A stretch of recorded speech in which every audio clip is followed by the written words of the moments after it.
sound tèmi ní Bodija, Bodija, Bodija.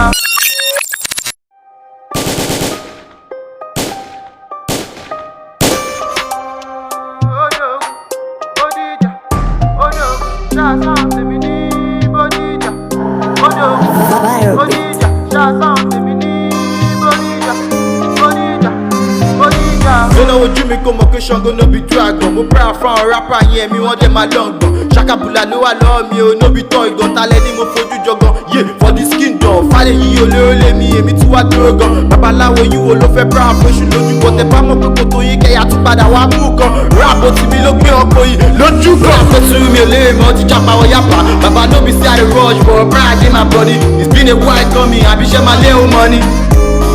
Àbíṣẹ́ máa lé o money.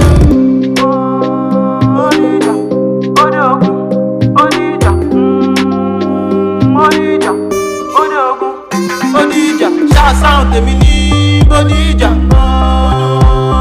Odogun, Bodija, Odogun, Bodija, sound tèmi ní Bodija. Ẹni bá gbé náà wojú ẹkùn ẹbẹ ọbọláṣọ, afọláṣọ, afọláṣọ ya, afọláṣọ, afọláṣọ, afọláṣọ ya. Mi lórí bí tẹ́kí mi kudos, èmi ni rapper tó ṣàkólórádò tí kò jọgọ́, tí Wizzy party bókàd fún ẹ kó jápa fún boko. I for like say my soul but devil say bro. Àgbélébú mi lélẹ̀ ìṣe bí mo pè yín nígbà ẹ̀yìn ilẹ̀ ní kí lọ dágbé. Wọ́n fẹ́ mọ location mi, wọ́n fẹ́ mọ bí tí mo bá dé. Wọ́n ní fìlà ló wà lórí mi pé báwo mo ṣe gbádé. Èmi rí ní kú èrè ìyá aláya yìí ṣì máa sáré.